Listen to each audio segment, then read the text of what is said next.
الحمد لله رب العالمين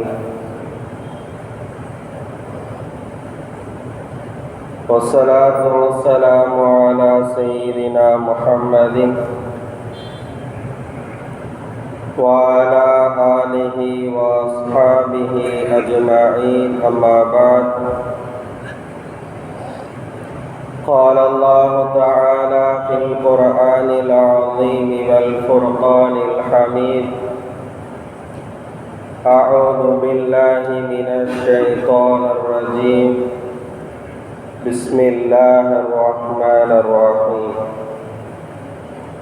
قل اللهم مالك الملك تؤتي الملك من تشاء وتنزع الملك ممن تشاء وتعز من تشاء وتذل من تشاء بيدك الخير إنك على كل شيء قدير صدق الله العلي العظيم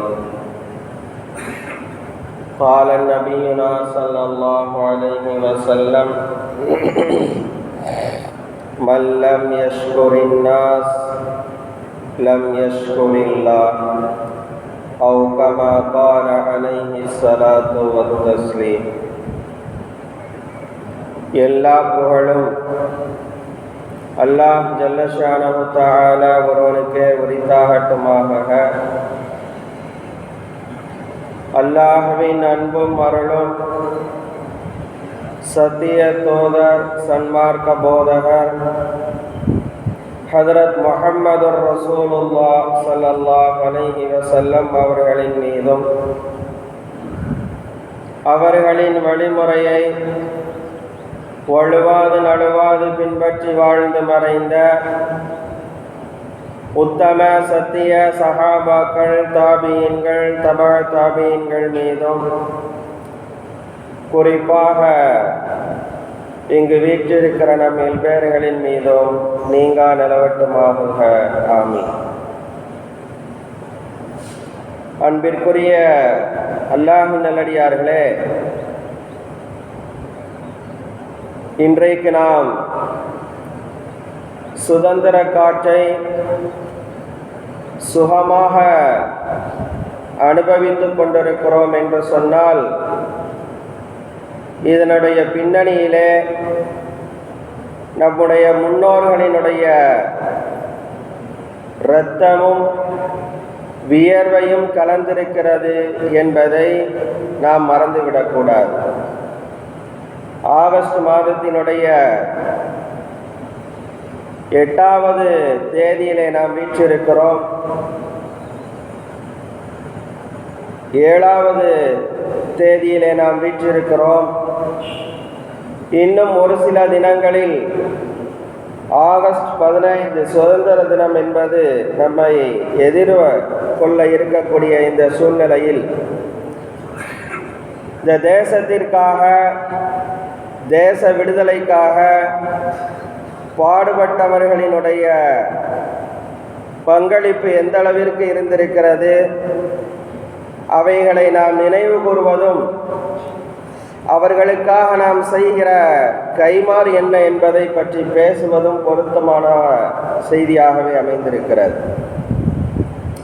அன்பான பெருமக்களே, இந்த இந்திய தேசத்தை அந்நியர்களிடமிருந்து ஆங்கிலேயர்களிடமிருந்து நாம் சுதந்திரத்தை எப்படியாவது பெற்றாக வேண்டும், மீட்டெடுக்க வேண்டும் என்ற உயர்தரமான அந்த எண்ணத்திலே பல்வேறு தரப்பை சார்ந்த மக்கள் அதற்காக குரல் கொடுத்தார்கள், அதற்காக தியாகங்கள் செய்தார்கள், அதற்காக தங்களுடைய பங்களிப்பை வழங்கினார்கள்.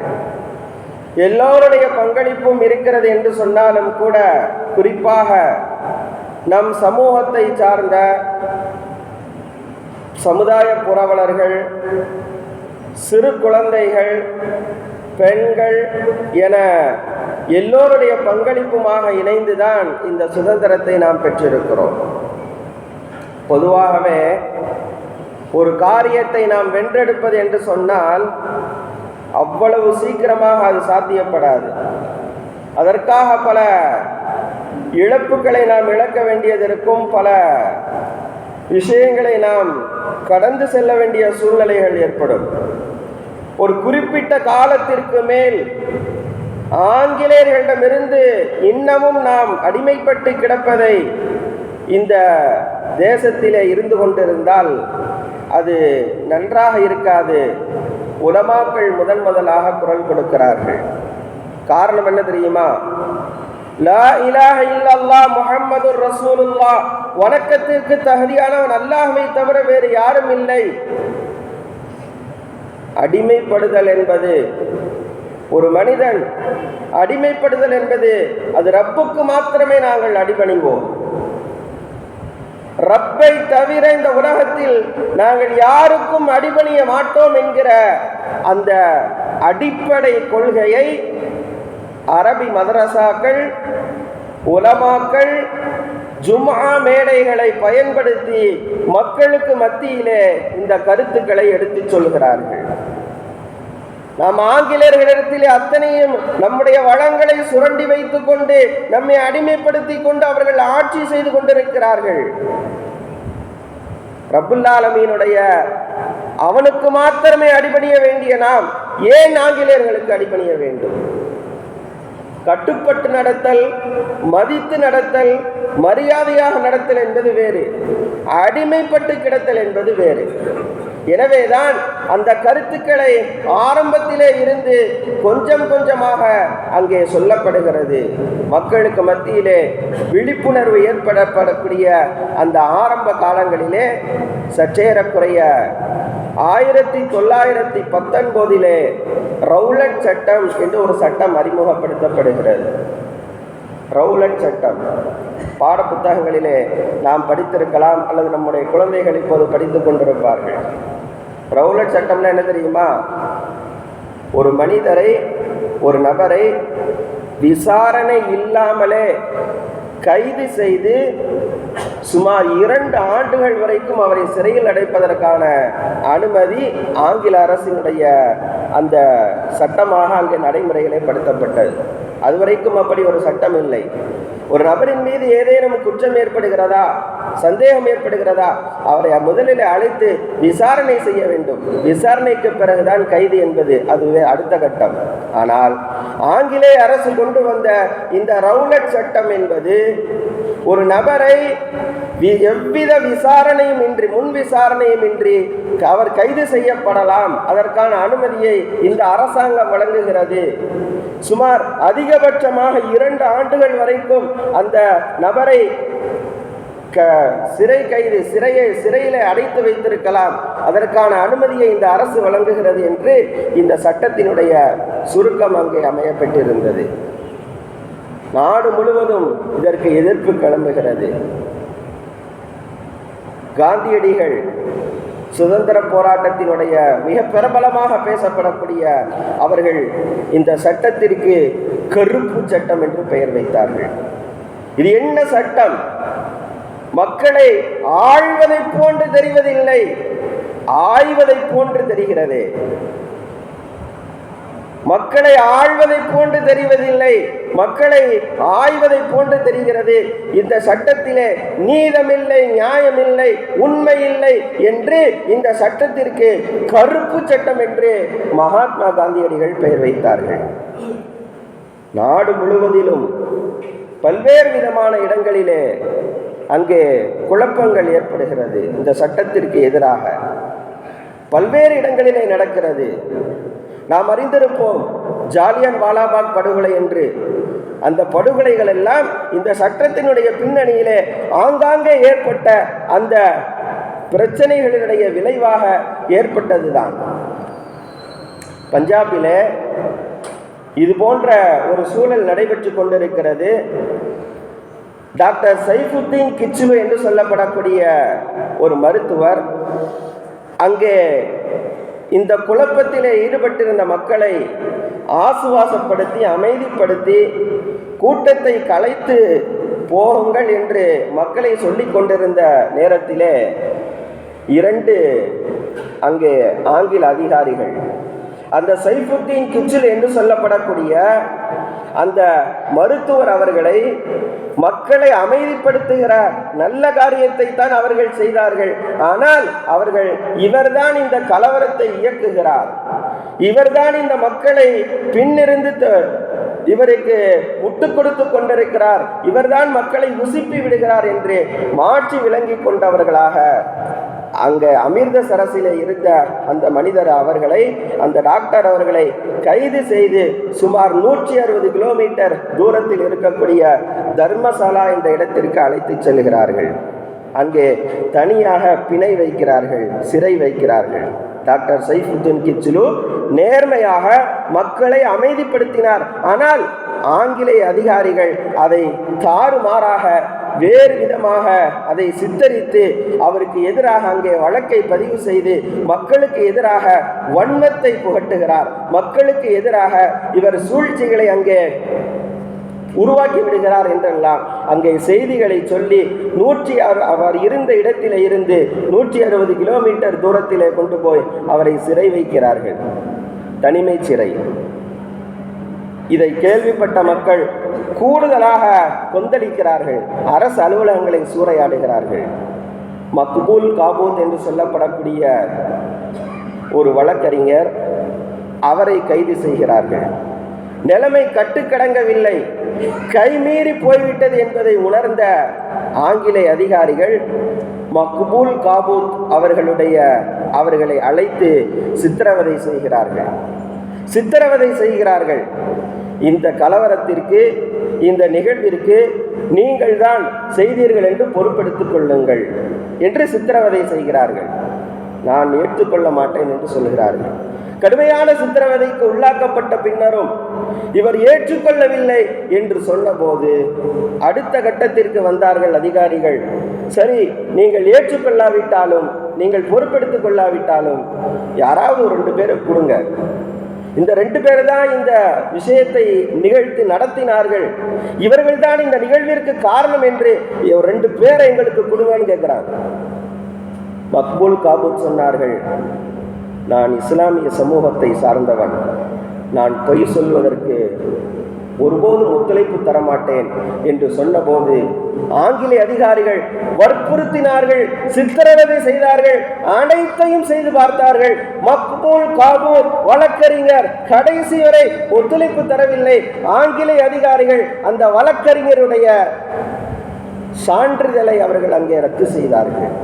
அவர்களுக்கென்று அரசு ரீதியாக ஒரு ஒப்புதல் என்பது கொடுக்கப்பட்டிருக்கும் அல்லவா, அரசு வக்கீல் என்பதாக. அந்த கடைசியாக தங்களுக்கு ஒத்துழைப்பு தரவில்லை என்ற காரணத்திற்காக அவருக்கு வழங்கப்பட்டிருந்த, ஆங்கிலேய அரசால் வழங்கப்பட்டிருந்த அந்த சான்றிதழை அங்கே ரத்து செய்தார்கள் என்று வரலாறு வருகிறது. இந்த வரலாறுகளை எல்லாம் எங்கேயாவது நாம் கேள்விப்பட்டிருக்கிறோமா? டாக்டர் சைஃபுத்தீன் கிச்சிலு மக்களுக்கு மத்தியிலே, கூடியிருந்த மக்களுக்கு மத்தியிலே நன்மையை பழக்குவதற்காக மக்களை ஆசுவாசப்படுத்தி கொண்டிருந்த அவர்களை அங்கே 160 கிலோமீட்டருக்கு தள்ளி கொண்டு போய் தனிமையிலே சிறை வைத்தார்கள். மக்பூல் காபூத் என்று சொல்லப்படக்கூடிய நேர்மையான அந்த வழக்கறிஞருடைய சான்றிதழை அங்கே ரத்து செய்தார்கள். இவைகளை எல்லாம் இன்றைக்கு நம்முடைய குழந்தைகளுக்கு எடுத்து சொல்ல வேண்டிய பொறுப்பும் கடமையும் நமக்கு இருக்கிறது. ஏதோ வருடம் ஆகஸ்ட் 15 வருகிறது, கொடி ஏற்றுகிறோம், இனிப்புகள் கொடுக்கிறோம், சுதந்திரத்தை குறித்து பேசுகிறோம், அத்தோடு கலைந்து விடுவதல்ல. நபிகள் ஸல்லல்லாஹு அலைஹி வஸல்லம் சொன்ன ஒரு நபிமொழியை நாம் நினைவில் வைக்க கடமைப்பட்டிருக்கிறோம். நபி அவர்கள் சொன்னார்கள், மல்லம் யஷ்குரின் நாஸ் லம் யஷ்குரில்லாஹ். மல்லம் யஷ்குரின் நாஸ், யார் மக்களுக்கு நன்றி செலுத்தவில்லையோ அவர் அல்லாஹ்விற்கு நன்றி செலுத்தவராக கருதப்பட மாட்டார் என்று சொன்னார்கள். நம்முடைய முன்னோர்கள் இந்த தேசத்தை அந்நியர்களிடமிருந்து பாதுகாப்பதற்காக தங்களுடைய உதிரங்களை, வியர்வைகளை, நேரங்களை, பொருளாதாரங்களை அத்தனையும் இழந்து நமக்கு சுதந்திரத்தை பெற்றுக் கொடுத்து விட்டார்கள். அந்த உண்மையான மேன்மக்களை நாம் இது போன்ற தினங்களிலே நினைத்து பார்க்க வேண்டிய விஷயம், நினைத்து பார்க்க வேண்டிய கடமை ஒவ்வொரு மனிதர்களுக்கும் இருக்கிறது. அதைத்தான் நபி அவர்கள் இந்த நபிமொழியிலே சொல்கிறார்கள். அவர்களுடைய உதிரங்களும் வியர்வைகளும் இழப்புகளும் தியாகங்களும் இல்லை என்று சொன்னால் நம் நிலை அதோகதியாகத்தான் போயிருக்கும். அல்லாஹ் நம்மை பாதுகாத்து சுதந்திர இந்தியாவிலே நிம்மதியாக சுதந்திர காற்றை சுதந்திரமாக நாம் விடக்கூடிய இந்த வாய்ப்பை நமக்கு வழங்கிய நம்முடைய முன்னோர்களை, அதற்காக பாடுபட்டவர்களை நாம் நினைவு கூற வேண்டிய மிக முக்கியமான தருணத்திலே நாம் அமர்ந்து கொண்டிருக்கிறோம். நாம் நினைவு கூற வேண்டும். அப்படி நினைவு கூறுவதுதான் நாம் அல்லாஹ்விற்கு நன்றி செலுத்தியவர்களாக ஆக முடியும். வெறுமனே தொழுகை, நோன்பு, ஜக்காத் போன்ற இறைவனுக்கு செய்ய வேண்டிய இபாதத்துக்களில் மாத்திரம் நாம் கவனம் செலுத்திவிட்டால் அல்லாஹ்விற்கு முழுமையாக நாம் நன்றி செலுத்தியவர்களாக ஆகிவிட முடியாது. இதே போன்று அடியார்களில் ஒருவருக்கொருவர் யார் நமக்கு உபகாரம் செய்திருக்கிறார்களோ, நம் முன்னோர்களின் மூலமாக நாம் பெற்றிருக்கக்கூடிய இந்த உபகாரத்திற்கு நாம் அவர்களை நினைத்து பார்ப்பது, அவர்களுக்காக பிரார்த்தனை செய்வதுதான் நபி ஸல்லல்லாஹு அலைஹி வஸல்லம் அவர்களினுடைய இந்த நபிமொழியினுடைய கருத்தாக இருக்கிறது. அந்த அடிப்படையிலே தான் இந்த செய்திகள் இங்கே அவ்வப்போது நினைவூட்டப்பட்டு கொண்டே இருக்கிறது. நபிகள் ஸல்லல்லாஹு அலைஹி வஸல்லம் சொன்னார்கள், முன்னோர்களுடைய அந்த விஷயங்களுக்காக நீங்கள் நினைத்து பாருங்கள், அவர்களுக்கு நன்றி செலுத்துங்கள். அவர்கள் இல்லை என்றால் இன்றைக்கு நம் கதி எங்கேயோ போய் நின்றிருக்கும். அதற்காக இறைவா எங்கள் முன்னோர்களின் தியாகங்களை பொருந்திக் கொள்வாயாக. அவர்கள் வழங்கிய இந்த தேசத்தினுடைய விடுதலைக்காக அவர்கள் வழங்கிய பொருளாதாரத்தை நீ தர்மமாக அங்கீகரித்துக் கொள்வாயாக. அவர்களுடைய தங்குமிடத்தை உயர்ந்த சோனமான ஜன்னத்துல் ஃபிர்தௌஸாக ஆக்குவாயாக என்றெல்லாம் அவர்களுக்காக நாம் பிரார்த்தனை செய்ய கடமைப்பட்டிருக்கிறோம். அதே போன்றுதான் ஒன்றல்ல இரண்டல்ல ஏராளமான செய்திகள் வரலாற்று நோட்களிலே மறைந்திருக்கிறது. வீரத்திற்கு பெயர் சுதந்திர போராட்ட வீரர்களில் நமக்கு விரைவாக நினைவுக்கு வருவது வீரபாண்டிய கட்டபொம்மன். உண்மைதான், இல்லை என்று சொல்வதற்கில்லை, மறுப்பதற்கில்லை. அவர் வீரர் தான், தியாகிதான். இந்த சுதந்திர போராட்டத்திற்காக அவர் தன்னுடைய உயிரை தியாகம் செய்திருக்கிறார், அர்ப்பணித்திருக்கிறார், இழந்திருக்கிறார். ஆனால் அவருக்கு இணையாக அதே தரத்திலே தன்னுடைய உயிரை தியாகம் செய்த மதுரையை சார்ந்த அந்த மருதநாயகம் என்று சொல்லப்படக்கூடிய முகமது கான் சாஹிப் அவர்களையும் நாம் நினைவு கூற கடமைப்பட்டிருக்கிறோம். இன்றைக்கு எத்தனை பேருக்கு அந்த வரலாறுகள் தெரியும் என்பது நமக்கு தெரியவில்லை. அவைகளை நாமும் தெரிந்து கொள்ள வேண்டும், நம் குழந்தைகளுக்கும் தெரியப்படுத்த வேண்டும். அடுத்த தலைமுறைக்கு இந்த செய்திகளை நாம் கொண்டு போய் சேர்த்தால்தான் அவர்களுடைய எதிர்காலம் இந்த சுதந்திரத்தினுடைய பங்களிப்பிலே நம்முடைய பங்களிப்பும் இருக்கிறது என்பதை அவர்களுடைய உள்ளங்களிலே ஆழ பதிவதற்குண்டான ஒரு சூழ்நிலையாக இருக்கிறது. மதுரைக்கு அருகிலே இருக்கக்கூடிய ராமநாதபுரத்திலே அதனுடைய அருகில் இருக்கக்கூடிய பனையூர் என்ற சிறிய கிராமத்திலே பிறந்த அந்த மனிதர் ஆரம்பத்திலே சகோதர சமயத்தவராக இருந்தாலும் இஸ்லாத்தினுடைய ஈர்ப்பால் அவர்கள் ஈர்க்கப்பட்டு இஸ்லாமிய மார்க்கத்திலே தன்னை இணைத்துக் கொள்கிறார்கள். மிக உயர்ந்த படிப்புகளை படித்து முடிக்கிறார்கள். ஆங்கில அரசின் மூலமாக அவர்களுக்கு மதுரையை, நெல்லை போன்ற இடங்களிலே ஆளுநராக அவர்களால் நியமிக்கப்படுகிறார்கள். அவர்களுடைய கல்வி தரத்தின் காரணமாக ஆங்கிலேய அரசின் மூலமாக மதுரை, நெல்லை போன்ற முக்கிய பகுதிகளுக்கு ஆளுநராக நியமிக்கப்பட்டார்கள். மார்க்கத்தை தெரிந்திருந்தார்கள், உண்மையை தெரிந்திருந்தார்கள், சத்தியத்தை மக்களுக்கு சொல்லிக் கொண்டிருந்தார்கள். ஆகவே அவர்கள் செய்த புரட்சி என்ன தெரியுமா? அந்த ஆங்கிலேயர்களுடைய கொடி இருக்கிறதல்லவா, அந்த கொடியை பீரங்கியினுடைய அந்த வாயில இருந்து தோட்டாக்கள் புறப்படும் அல்லவா, அந்த ஓட்டையிலே வைத்து பீரங்கியை அழுத்துவதன் மூலமாக அந்த கொடிகளை பறக்க செய்து ஆங்கிலேய அரசுக்கு அறிவித்தார்கள், எங்களுக்கு உங்களுடைய இந்த கொடிகளை விட எங்களுடைய தேசத்தினுடைய விடுதலை தான் எங்களுக்கு முக்கியம். உங்களுடைய இந்த கொடிகளுக்கும் உங்களுடைய சட்டத்திட்டங்களுக்கும் நாங்கள் அடிமையாக கிடப்பதை விரும்பவில்லை என்று இந்த கிளர்ச்சியை முதலாக அவர்கள் ஆரம்பித்தார்கள். ஆங்கிலேய அரசு ஆடி போய்விட்டார்கள். என்னடா இது, இவ்வளவு பெரிய ஆளுநருடைய பொறுப்பை கொடுத்து இவரை அமர வைத்திருக்கிறோம், நம்முடைய அந்த கொடிகளை மதிக்காமல்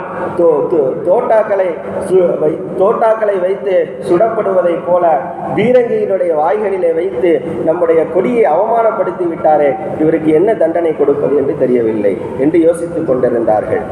ஒரு நாள் சுபுகு தொழுகையிலே சஜிதாவிலே இருந்தபோது ஆங்கிலேய அந்த அரசு அதிகாரிகளால் கைது செய்யப்பட்டு 2 நாட்கள் தனிமையிலே வைக்கப்பட்டிருந்து மிக பெரும் சித்திரவதைக்கு உள்ளாக்கப்பட்டு அதற்கு பின்னர் மீண்டும் அங்கே அவர்கள் ஷஹீதாக்கப்பட்டார்கள் என்று வரலாறு நிறைவு பெறுகிறது. அது நீண்ட நெடிய வரலாறு. நான் தேவைக்கு மாத்திரம் இங்கே சுருக்கி சொல்ல ஆசைப்படுகிறேன். அப்ப வீரபாண்டிய கட்டபொம்மன் எப்படி இந்த தேசத்தினுடைய முன்னேற்றத்திற்காக விடுதலைக்காக பாடுபட்டு தன் உயிரை அங்கே தியாகம் செய்தாரோ, அதே போன்றுதான் மதுரையை சார்ந்த இந்த ராமநாதபுரத்திற்கு அருகில் இருக்கக்கூடிய முகமது கான் சாஹிப், பல பெயர்கள் வரலாறுல அவர்களுக்கு சொல்லப்படுகிறது. நெல்லூர் சுபைதார் என்று அவர்களுக்கு ஒரு பெயர் இருக்கிறது, முகமது யூசுப் என்று ஒரு பெயர் இருக்கிறது, மருதநாயகம் என்ற அடைமொழி பெயரும் அவருக்கு இருக்கிறது. இந்த எல்லா பெயர்களுக்கும் சொந்தக்காரர் ஒரே மனிதர் தான்.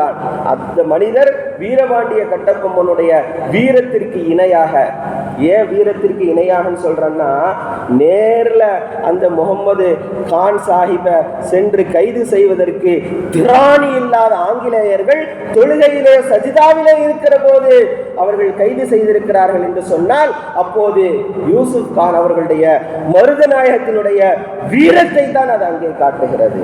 தைரியம் இருந்திருந்தால், விவேகம் இருந்திருந்தால், நெஞ்சுக்கு நேராக அவரை சென்று ஆங்கில அதிகாரிகள் கைது செய்திருந்தால் அங்கே நாம் அவர்களை பாராட்டி இருக்கலாம். ஆனால் யூசுப் கானுடைய வீரம் அங்கே மிஞ்சி இருப்பதன் காரணமாகத்தான் இவர் நம்மால் வீழ்த்த முடியாது, நம்மை தோற்கடித்து விடுவார் என்கிற பயத்திலே தான் தொழுகையிலே, அதுவும் சஜிதாவினுடைய நிலையில இருக்கிற போது சென்று கைது செய்திருப்பது என்பது அவர்களுடைய வீரத்தை நமக்கு எடுத்து காட்டுகிறது.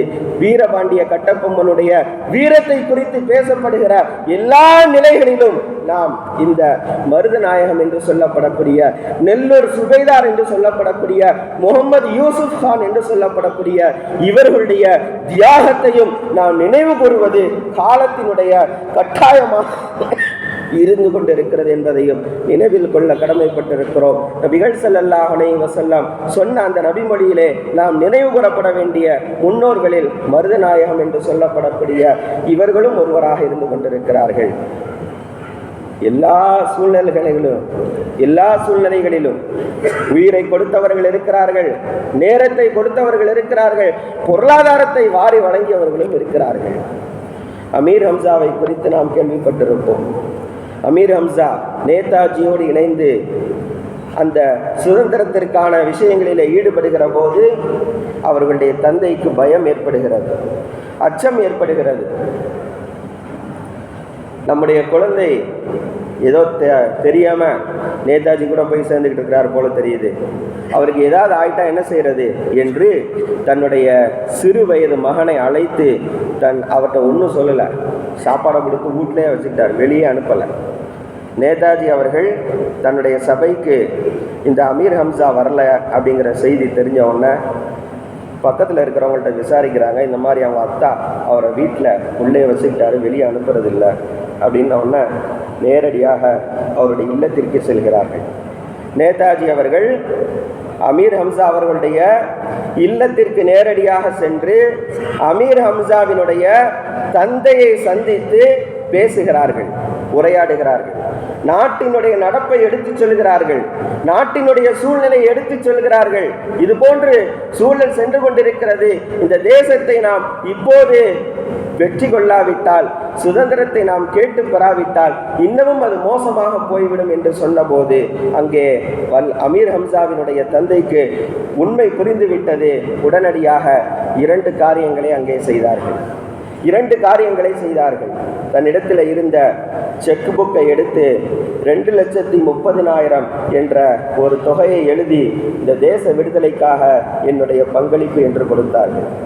முதலாவது 2,30,000 இன்னைக்கு உள்ள ரேட் இல்லை, 2026 7/8/2026 2,30,000 அல்ல, சுதந்திரம் பெறுவதற்கு முன்னரே 2,30,000 தொகையை இந்த தேச விடுதலைக்காக நீங்கள் செலவுக்காக வைத்துக் கொள்ளுங்கள் என்று அமீர் ஹம்சாவினுடைய தந்தை தன் பொருளாதாரத்தினுடைய ஒரு முக்கிய பகுதியை தன்னால் இயன்ற அளவிற்கு எடுத்து கொடுத்ததோடு மட்டுமல்லாமல் இரண்டாவதாக தன்னுடைய மகன் அமீர் ஹம்சாவை பிடித்து அவருடைய கரத்தை பிடித்து நேதாஜியினுடைய கரத்திலே ஒப்படைத்து விட்டு சொன்னார்கள், என் குழந்தையை என் மகனை இந்த தேசத்தின் விடுதலைக்காக நான் அர்ப்பணிக்கிறேன் என்றார்கள். சுப்ஹானல்லாஹ், அல்லாஹ் அக்பர். யாருக்கு இந்த மனசு வரும்? நம்மால சொல்ல முடியுமா? என் குழந்தையை இந்த தேசத்தின் விடுதலைக்காக நான் முழுமையாக உங்களிடத்திலே அர்ப்பணிக்கிறேன் என்றார்கள் அமீர் ஹம்சாவினுடைய தந்தை. பொருளாதாரத்தை கொடுப்பது யார் வேண்டுமானாலும் கொடுக்கலாம், எப்படி வேண்டுமானாலும் கொடுத்து விடலாம். தன் பெற்றெடுத்த குழந்தையை இந்த தேசத்தினுடைய விடுதலைக்காக நீங்கள் எப்போது வேண்டுமானாலும் அழைத்துக் கொள்ளுங்கள், முழு அனுமதி தருகிறேன் என்று சொன்ன வல்லல் அமீர் ஹம்சாவினுடைய அந்த தந்தையினுடைய வார்த்தைகள் இன்றைக்கு நம் எத்தனை பேருக்கு நமக்கு தெரியும்? நம் குழந்தைகளுக்கு இவைகளை நாம் சொல்லிக் கொடுக்க வேண்டிய மிக முக்கியமான தருணத்திலே நாம் அமர்ந்திருக்கிறோம். இந்த வரலாறுகளை எல்லாம் நாம் அடுத்த தலைமுறைக்கு கொண்டு போய் சேர்க்க வேண்டிய மிக முக்கியமான பொறுப்பும் கடமையும் பெற்றோர்களாகிய நமக்கு இருக்கிறது என்பதை நாம் உணர்ந்து செயல்பட வேண்டும். ரப்புல் ஆலமீன் அல்லாஹ் ஜல்ல ஷானஹு தஆலா இந்த தேசத்தினுடைய விடுதலைக்காக பாடுபட்ட எல்லோருக்கும் ஏராளமான நன்மைகளை வைத்திருக்கிறான். அவர்களை எல்லாம் நாம் நினைவு கூற வேண்டியது நம்முடைய பொறுப்பும் கடமையுமாக இருந்து கொண்டிருக்கிறது. அதே போன்றுதான் நேதாஜி அவர்களுக்கு ஒரு மாநாட்டிலே ஒரு மாலை ஒன்று அணிவிக்கப்படுகிறது. அந்த மாலையை அந்த மாநாட்டிலே அவர்கள் அறிவிக்கிறார்கள். நான் இதை இப்போது ஏலம் விடப் போகிறேன். இந்த ஏலத்தை எவ்வளவு பணம் எனக்கு கிடைக்கிறதோ அந்த பணத்தை இந்த தேசத்தின் விடுதலைக்காக நான் செலவழிக்கப் போகிறேன், தேவையுள்ளவர்கள் இந்த மாலையை ஏலம் எடுத்துக்கொள்ளலாம் என்று சொன்னபோது அமீர் ஹம்சாவினுடைய தந்தை சுமார் 3 லட்சங்களை கொடுத்து அந்த மாலையை பெற்றார்கள். அந்த 3 லட்சம் ரூபாய்களும் அங்கே இந்திய தேச விடுதலைக்கான அந்த பொருளாதாரத்தினுடைய செலவினங்களுக்காக அங்கே சேர்க்கப்பட்டது என்பதையும் நாம் நினைவில் கொள்ள கடமைப்பட்டிருக்கிறோம். அப்படியானால் உடலால், பொருளால், நேரத்தால், ஆலோசனைகளால் என அத்தனை பேரும் நம் சமூகத்தை சார்ந்தவர்கள் அத்தனை பேருடைய உடல் உழைப்பு, தியாகம், அர்ப்பணிப்பு என்று சொல்லப்படக்கூடிய எல்லா விஷயங்களின் மூலமாகத்தான் இந்த சுதந்திரம் என்பது நமக்கு கிடைக்க பெற்றிருக்கிறது என்பதை நாம் கவனத்தில் கொள்ள கடமைப்பட்டிருக்கிறோம். அது மாத்திரமல்ல, ஒரு விஷயத்தை மாத்திரம் சொல்லி நிறைவு கோர ஆசைப்படுகிறேன். திருப்பூர் கொடிகாத்த குமரனை பிரபலியமாக நாம் சொல்கிறோம். அவரிடத்திலே சொல்லலாம், தவறில்லை. ஆனால் சிறைக்கு இந்த தேசத்தை பாதுகாப்பதற்காக, இந்த தேச விடுதலைக்காக சிறை சென்றவர்கள் என்று சொல்லுகிற அந்த பட்டியலிலே திருப்பூர் கொடிகாத்த குமரனை சொல்கிறோம். சிறைக்கு போகும்போது கொடிகாத்த குமரன் மாத்திரம் சொல்லவில்லை. அந்த திருப்பூரை சார்ந்த அப்துல் லத்தீப் ஹாஜியார், திருப்பூரை சார்ந்த அப்துல் காதர், திருப்பூரை சார்ந்த மொஹீதீன் கான், இவர்கள் எல்லோருமாக சேர்ந்துதான் சிறைக்கு சென்றார்கள் என்று வரலாற்றிலே அங்கே பதியப்பட்டிருக்கிறது. நாம் திருப்பூர் கொடிகாத்த குமரனை மாத்திரம் பேசிவிட்டு நம் சமூகத்தை சார்ந்த அப்துல் லத்தீப் ஹாஜியார், அதே போன்று மொஹீதீன் கான் என்று சொல்லப்படக்கூடிய அப்துல் காதர் என்று சொல்லப்படக்கூடிய அவர்களுடைய வரலாறுகளையும் நாம் சேர்த்து பேசுவதற்கு மறந்து விடுகிறோம். எனவே திருப்பூர் கொடிகாத்த குமரனை எங்கெல்லாம் நாம் பேசுகிறோமோ அங்கெல்லாம் திருப்பூர் அப்துல் காதர் அவர்களையும், அதே போன்று அப்துல் லத்தீப் ஹாஜியார் அவர்களையும், அவர்களோடு சிறைக்கு சென்ற அத்தனை பேரை குறித்த அந்த விஷயங்களையும் நாம் நினைவு கூறுவதுதான் மிக பொருத்தமான விஷயமாக இருக்கிறது. நபி அவர்களுடைய நபிமொழியிலே அதைத்தான் சொல்கிறார்கள், மல்லம் யஷ்குரின் நாஸ் லம் யஷ்குரில்லா. நீங்கள் உங்களுக்கு உபகாரம் செய்த முன்னோர்களை குறித்து அவர்களுக்கு நன்றி செலுத்தாத காலமெல்லாம் இறைவனுக்கு நன்றி செலுத்தியவர்களாக ஆக மாட்டீர்கள் என்ற அந்த நபிமொழியினுடைய அடிப்படையிலே இந்த தேசத்தினுடைய விடுதலைக்காக நம் சமூகத்தை சார்ந்த யாரெல்லாம் பாடுபட்டார்களோ, உடலால், பொருளால், நேரத்தால், ஆலோசனைகளால், இழப்புகளால், தியாகங்களால் அத்தனை பேருக்கும் ரப்புல் ஆலமீன் அல்லாஹ் ஜல்ல ஷானஹு தஆலா அவர்களுடைய தியாகங்களை அங்கீகரிக்க வேண்டும் என்று நாம் பிரார்த்தனை செய்ய வேண்டும். இன்றைக்கு மட்டுமல்ல, எல்லா நேரங்களிலும் பிரார்த்தனைகள் அங்கீகரிக்கப்படக்கூடிய எல்லா நேரங்களிலும் நாம் பிரார்த்தனை செய்ய வேண்டும். அதே போன்று அவர்கள் அத்தனை பேருக்கும் உயர்தரமான ஜன்னத்துல் ஃபிர்தௌஸை அல்லாஹ் வழங்க வேண்டும் என்று துஆ செய்யக்கூடிய பொறுப்பும் கடமையும் நமக்கு நமக்கு இருக்கிறது. அதே போன்று இந்த வரலாறுகளை நாம் அடுத்த தலைமுறைக்கு கொண்டு போய் சேர்க்கக்கூடிய பொறுப்பும் கடமையும் நமக்கு இருக்கிறது என்பதையும் நாம் உணர்ந்து செயல்பட வேண்டும். ரப்புல் ஆலமீன் அல்லாஹ் ஜல்ல ஷானஹு தஆலா நம்முடைய அவாவையும் நம்முடைய துஆவையும் கபூல் செய்வானாக. ஆமீன். வ ஆகிர் தஅவானா அனில் ஹம்துலில்லாஹி ரப்பில் ஆலமீன். சுன்னத்துல் முர்ஸலீன்.